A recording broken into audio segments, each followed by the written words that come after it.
कहाँ कब मन बिगड़ जाए, कहाँ कब मन बिगड़ जाए, विचारों का भरोसा क्या, उलझ मत दिल बहारों में, बहारों का भरोसा क्या।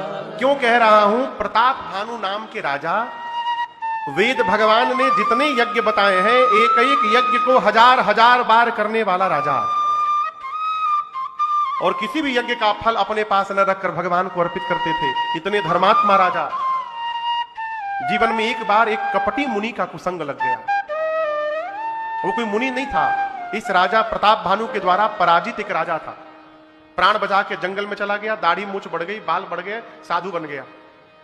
शिकार खेलते खेलते प्रताप भानु जंगल में गए, प्यास से बेहाल होकर उसी कपटी के आश्रम में पहुंचे तो वो तो पहचान गया, ये प्रताप भानु राजा है, मुझे हराया था। लेकिन प्रताप भानु उसको नहीं पहचान पाए। सोचे कोई महात्मा है, प्रणाम करके बैठे। उसने कहा, मैं जानता हूं तुम्हारा नाम प्रताप भानु है। लरी, आप तो बहुत बड़े महात्मा है, मांगो मांगो क्या चाहिए। प्रताप भानु ने, देखिए संग का परिणाम चिंतन बदल गया।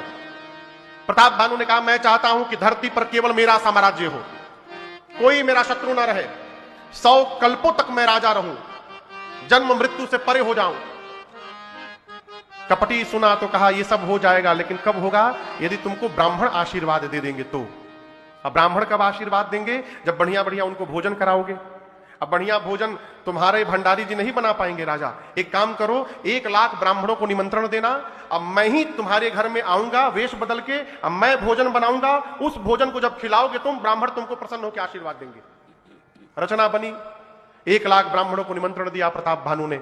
ये कपटी पहुंचा, वेश बदलकर भोजन बनाया, ब्राह्मण देवता बैठे, थाल आ गई, भोजन सामने आया।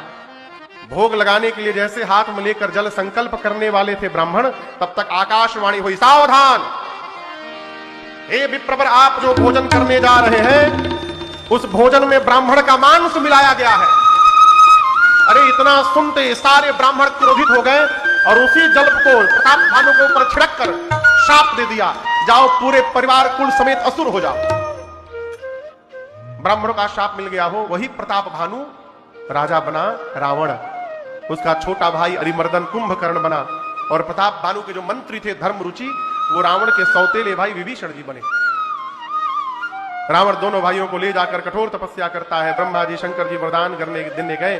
रावण ने मांगा, हम काहू के मर ही न मारे, मैं किसी के मारने से न मरूं। ब्रह्मा जी बोले, असंभव, कुछ और मांगो। तो बहुत चिंतन करके बोला, बानर मनुज जात दुई बारे, वानर और मनुष्य को छोड़कर कोई न मारे। ब्रह्मा जी बोले, तथास्तु।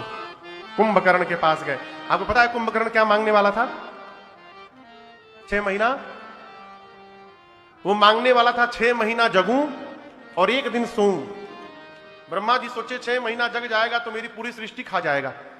सरस्वती जी को बोलकर उसकी मति को उल्टा करा दिए, उल्टा मांग लिया, 6 महीना सो 1 दिन के लिए जगू। ब्रह्मा जी तुरंत बोले, तथास्तु, ऐसा ही होगा। विभीषण जी के पास गए। विभीषण जी ने भगवान के चरणों में प्रेम मांगा है। लंका में रावण ने राजधानी बनाई, मंदोदरी जी से विवाह हुआ। रावण का इतना आतंक बढ़ गया धरती पर, धरती व्याकुल होकर मुनियों के पास गई। मुनि लोग लेकर ब्रह्मा जी के पास गए। ब्रह्मा जी धरती को लेकर कैलाश आए। सभा बैठी, भगवान कहां मिलेंगे?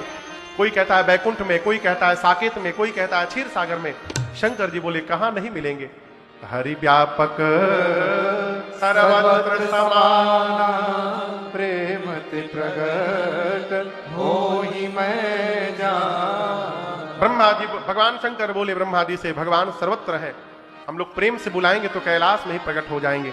सारा देव समाज भगवान को पुकारने लगा, श्रीमन नारायण नारायण